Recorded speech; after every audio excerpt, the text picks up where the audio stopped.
Hello guys, today I'm going to teach you how to build an electric bike on a budget. So, what you're going to need, you're going to need a bike, you're going to need a battery, you're going to need a motor controller, and some other user controls. And then you're going to need some wires, some connectors, a charger, and some nickel strip for the battery.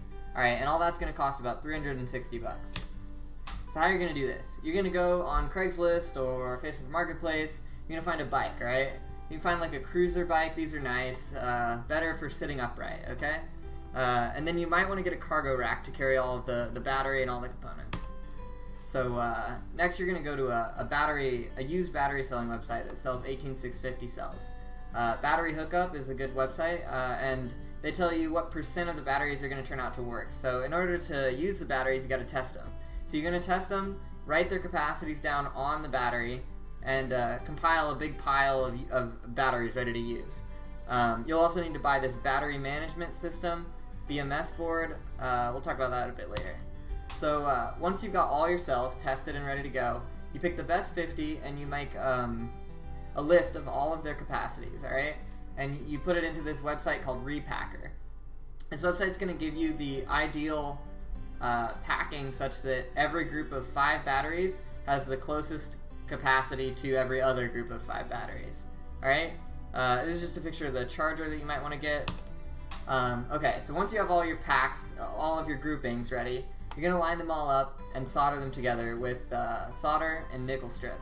Ideally you would be spot welding these nickel strips, but it's cheaper to solder them, it damages them just a little bit, it'll be fine. So the gauge of wire you want to use is 8 gauge wire or a lower number gauge, a thicker wire. The highest amperage that's going through it is 15 amps, so you don't have to understand. Obviously, most of us do, but you know, don't exceed that threshold. You're gonna buy some connectors. I like these XT60 connectors; they go on nice. And you're gonna make some sort of case. I laser cut this case out of wood. You can do something boxy, maybe a Tupperware container. You can do anything. All right, next you're gonna buy a kit from eBay or Amazon. eBay is a little bit cheaper, I found. You're going to stick the wheel, you're going to replace the wheel from your bike, you're going to attach the bag here. This bike doesn't have a bike rack, but you can put the battery in the center, in the triangle in the center, or you can put it on the bike rack on the back, mount it up there, whatever you want. So yeah, why should you do this? Well, it's really fun.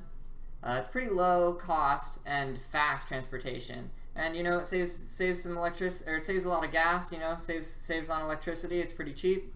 So yeah,